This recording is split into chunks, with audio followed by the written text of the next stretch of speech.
See, alright, so first and foremost, I want to give all praises and glory to Yahweh, Ba'ashem Yahushai, Ba'ashem Rakakodash. We say the double on his apostles and elders, agreements, and well teachers, our apostles in truth. And we say salutations, so the Akimat pushing wooden on truth and sincerity, the in and the out, and constantly in season and season, we say shalom. And once again, good entire video here. And that's basically touching upon, love not the world. For the past 1 or 2 days, I know I've been doing videos upon your family, your betrayer, your wife, your children, these things, right? And you also have to put into consideration that majority of the people in this world is the enemy. A majority of the things that are being done in this world is things that will deter you from knowing the Lord, or literally bring you down, or have you committing sin.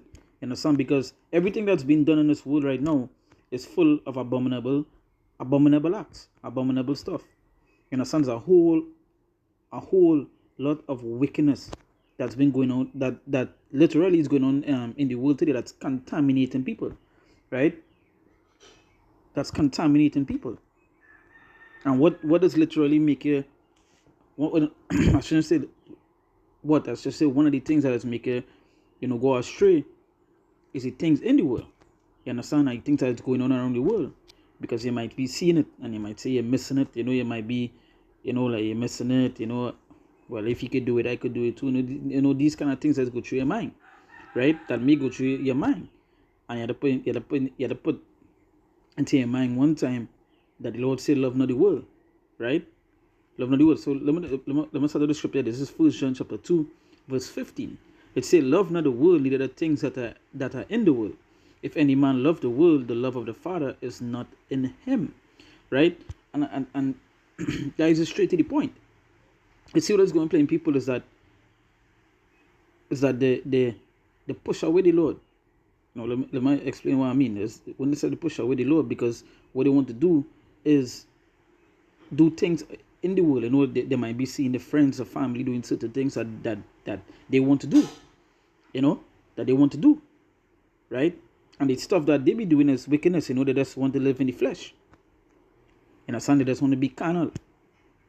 But once you serve in the Lord, you understand that you're not supposed to love. You're not supposed to love the world, neither the things that are in the world, right? Especially in this wicked place that we're in. If somebody could say, where's one good thing that the world is doing right now, say it. Because every single thing that's being promoted is things off. It have a video, right? I might do a video on that, about a guy that is a old video. I believe it's like in the 19 something, right? And he was literally given a radio broadcast of how the world would get. And just to make it short, is that every single thing that he mentioned to happen is just basically going to be bad. It's literally going to be worse. It's evil. And we know, according to the scriptures, according to the prophecies, that what would happen. That's what is happening. The scriptures mention, say so much more evil increase. And we see that. No matter where it is, no matter where you're watching TV, it's something wicked is seen. Something they're promoting on the TV. On the internet, is the same thing. You're watching these signs, when I say these signs, like the billboards and so forth, there's something wicked is there. Some abominable stuff, right? The food you eat, the air you breathe, all these things in this world, it literally had nothing good here. You understand? So it say, love not the world, neither the things that are in the world. If any man love the world, the love of the Father is not in him. Because when you start to love the world, the world will obviously push you away from the Father, because the world is going one way and the Father is one way. And you see it with some of these like Christians and so forth, how they just they want to serve the world and they want to serve the Lord, but the two can't mix. The two can't mix. Now what they want to do is bring the things of the world into the Lord. Yeah, we could do this. Yeah, we could go carnival. Yeah, we could celebrate Christmas.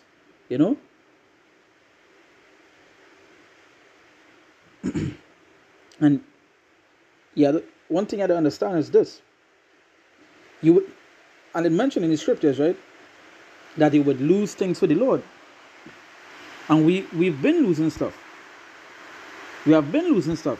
You see what it's going. Some people like to hold on to the things in this world, the things that they have, and that doing that would just basically make it stray away from the Lord, because they're holding on to something that's literally could go any moment, whereas the Lord will be there for what? Forever. And you have to understand that is a decision that you will be making. If you're serving the world or you're serving the Lord. Okay, you can't serve two masters. The scriptures mention that. Can't serve two masters. You will choose one over the other. And majority of the times, you will choose the world over the Lord. You choose your family over the Lord. Choose your work over the Lord. You know, the Lord become like a second, third, fourth, fifth option for you all. But when when you're going through your stress, your pain, your anguish, that is when now you want to make the Lord become the first thing on your mind. Right? So it say, love not the world and the things that are in the world. If any man love the world, the love of the Father is not in him.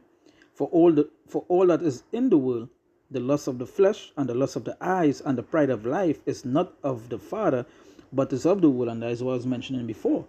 You understand? The things that I say, for all that is in the world, the lust of the flesh, that is what it have here. In this place, the lust of the flesh. You're seeing it. And everywhere you look, you're seeing some naked girl, some abominable shit going on. You understand? The lust of the flesh. You see, and the lust of the eyes. You see it, right? They say the pride of life. That's the next thing too. As I say before, as I mentioned before, we would lose things. You understand? We would lose things to gain the Lord. That the scriptures say, for the things that we lost, we consider it as well as dung, as shit. You understand? Consider it as shit. Because we know we're going to gain something greater, something more worthy than what it is that we would have lost. But again, that is for the men of the Lord. That is for the elect would do these things, not anybody, right? So you say, and the pride of life, and as I was saying, that is something that should make people go off. That pride of their life, right? They say, and it's not of the Father, but it's of the world. And that's the thing, is that is not of the Father. The lust of the flesh, the lust of the eyes, the pride of life is not of the Father. That is not of the Father at all. But as I said before, it's something like Christianity would make you believe that those things that now mentioned is of the Father, because they just wanted to look the test, think this, always gaining, always this, so forth. Like things of the world. That's the pride of life. As I said, not of the Father, but is of the world. And you don't understand that the times that we're coming into, all these things that they have, you will basically lose. One day you might be going to work normal. An earthquake hit, shake up the place, mash up everything. And all that pride of life, all that lust of the flesh, all that lust of the eyes, it's gone from you. Now it's pain, it's calamity, and what is going to happen to you now? Who it is he going to turn to? Who it is he going to fall back upon?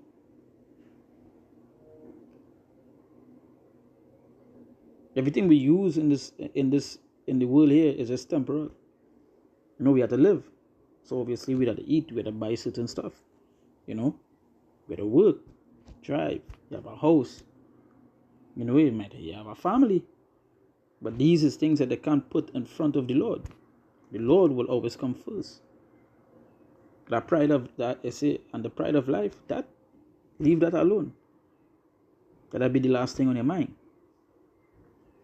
Right? You say verse 17, it say, and the world passeth away, and the lust thereof, but he that doeth the will of God abideth forever. And I say, show you how important it is to do the will of God, not the will of the world. See, and that's the thing. When like in conclusion of previous videos that I did, I've been mentioning that the decision you make is the decision you make of who it is you're going to serve. So let's paint the context. You would be, let's say, let's draw for example the MOTB, right? .com. And the pride of life on your mind, you don't want to give up the things that you have. You still want to be in society. You still want to do this. You still want to buy and sell. You're gonna that person is going to take the mark. That person is going to take the chip, right? And what they did there is make a decision not to serve the Lord. You understand? They make a decision to serve something else, right?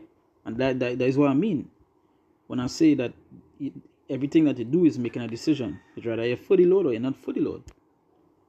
You understand? So that's how important it is. You have to watch the things that you be doing. You have to be circumspect.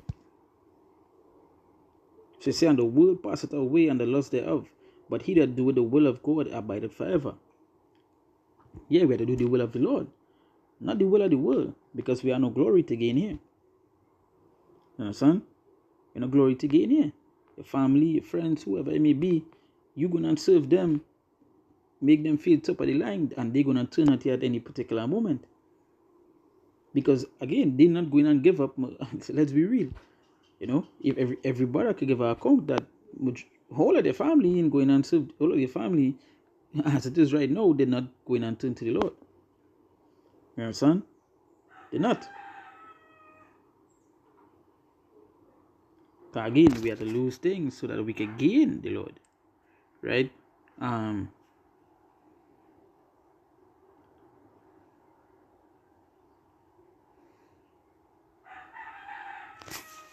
me go to James. Go to the book of James, chapter 4, verse 4. Right? It say, ye adulterers and adulteress, it say, know ye not that the friendship of the world is enmity with God? Whosoever therefore will be a friend of the world is an enemy of God. And that is just as plain as it could be. You know, when you read certain scriptures, it's as plain as it could be. He is a friend. He's a friend with the world. He's an enemy to God. And if he is a friend of God, you'll be an enemy to the world, right? That is a beautiful video to do, right? I feel I might do a part 2 to that, right?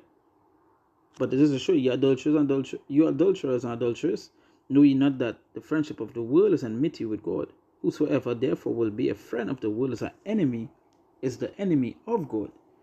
And again, that is as plain as it could be. Right? Hey, we can't be no friend to the world. You know?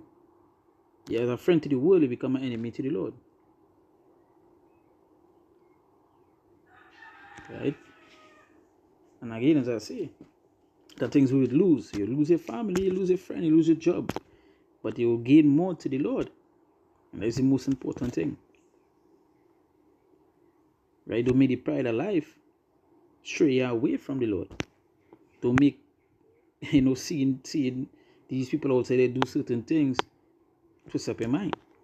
Because they are judgment to receive coming soon. And you don't want to be joined unto them. Understand? The scripture say, fall under that multitude to the wicked. So all of that. Right? So hey, with that we give all praises, honor, and glory to Yahweh, Ba'ashem Yoshai, Ba'ashem Rakakadash. We say double and support and elders agree with son reward of teachers our apostles in truth. And we say salutations so they are pushing good on truth and sincerity day in and day out. Constantly in season and season we say shalom.